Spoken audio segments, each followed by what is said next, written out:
Good morning students. आज इस video में हम फॉर्मेशन ऑफ फ्रीक्वेंसी डिस्ट्रीब्यूशन के बारे में बात करेंगे। लास्ट वीडियो में हमने स्टैटिस्टिकल सीरीज़ को डिस्कस किया था। भी सीरीज़ दो टाइप की होती हैं, on the basis of numerical measurement and on the basis of characteristic. On the basis of numerical measurement में हमने 3 सीरीज़ पढ़ी थी, इंडिविजुअल, डिस्क्रीट और कंटिन्यूस। तो आज इस वीडियो में हम पढ़ेंगे भी फ्रीक्वेंसी डिस्ट्रीब्यूशन की टर्म्स बनती कैसे हैं। हमें इतना पता है कि 2 सीरीज़ होती हैं हमारे पास। फर्स्ट है discrete frequency distribution, second is continuous frequency distribution. अब क्वेश्चन लेके स्टार्ट करते हैं। क्वेश्चन है the marks of 20 student in an examination are. 20 student के ये मार्क्स हैं, एग्ज़ाम में आए। अगर डेटा आपको इस फॉर्म में हो, इसको कहते हैं हम इंडिविजुअल सीरीज़। पर अब यहाँ पे हमने फॉर्मेशन करनी है फ्रीक्वेंसी डिस्ट्रीब्यूशन की। सबसे पहले स्टार्ट करते हैं डिस्क्रीट सीरीज से। डिस्क्रीट फ्रीक्वेंसी डिस्ट्रीब्यूशन को डिस्क्रीट सीरीज भी कहते हैं हम। कॉलम ले लिया एक्स का, एक्स में है मार्क्स, दूसरा है number of students. Number of student को कहते हम फ्रीक्वेंसी, दैट इज एफ। सबसे पहले आप ये चेक करेंगे भी इसमें इसकी हायर वैल्यू और लोअर वैल्यू क्या है। लोअर वैल्यू क्या है 0, हायर वैल्यू क्या है 10। मतलब जो हमारी वैल्यू है यहाँ से स्टार्ट होगी, दैट इज़ 0, 1, 2, 3, 4, 5, 6, 7, 8, 9 और 10। जब हम फ्रीक्वेंसी डिस्ट्रीब्यूशन बनाते हैं, या तो आप डायरेक्ट चेक कर लो, जैसे 0 है वो सीरीज़ में कितनी बार रिपीट हो रहा है, जैसे 1 है सीरीज़ में कितनी बार रिपीट हो रहा है। या फिर आप with the help of tallies भी कर सकते हैं। With the help of tallies में ये होता है गलती होने के चांसेस कम होते हैं, हमें पता चल जाता है भी कौन सा नंबर कहाँ लाई कर रहा है।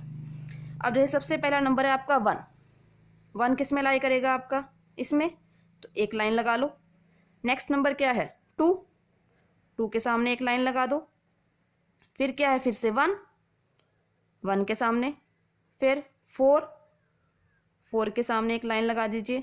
फिर नेक्स्ट 5, फिर 2 अगेन रिपीट हुआ एक लाइन, फिर 6, फिर 8, फिर 10, उसके बाद फिर क्या है 3 के सामने, फिर 5, फिर 7, फिर नेक्स्ट क्या है 9, फिर नेक्स्ट इज 10, फिर से 6, 7, अब 9,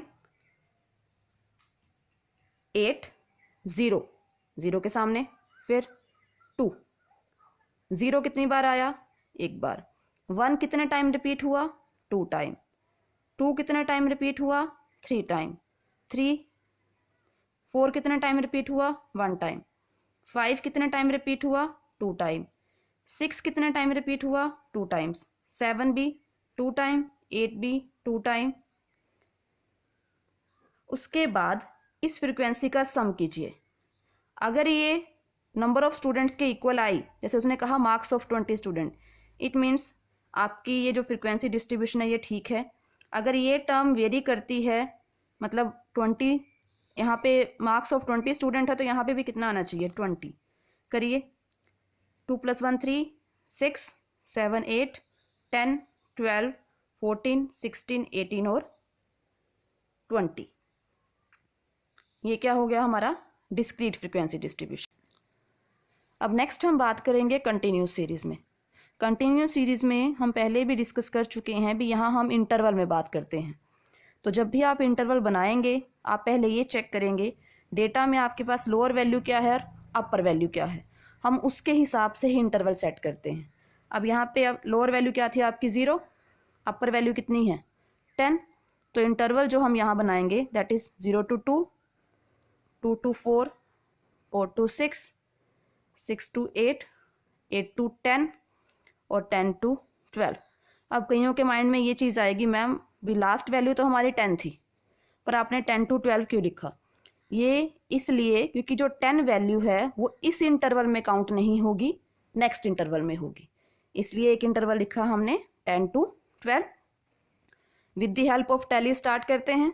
सबसे पहला नंबर क्या है 1, 1 कहाँ लाई करेगा 0 to 2 के बीच में।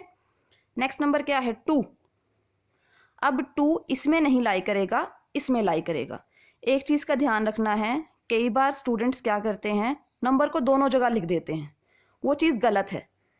फ्रीक्वेंसी का सम आपका वही आना चाहिए जिसका जो उन्होंने टोटल टर्म्स आपको दी हैं।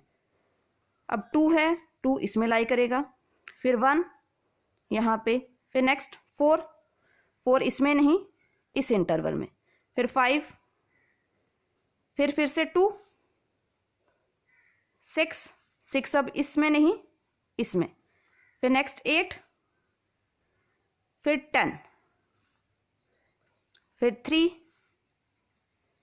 फिर 5, 7, फिर 9, अब 10 इस इंटरवल में नहीं इस इंटरवल में काउंट होगा, फिर अगेन 6, फिर 7, 9, फिर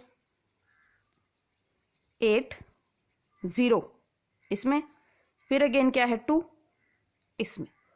अब देखिए नंबर ऑफ टैलीज कितनी आई, 0 to 2 में कितने हैं, दैट इज 3, 2 to 4 में 4, 4 to 6 में 3, 6 to 8 में 4, 8 to 10 में भी 4, 10 to 12 में 2।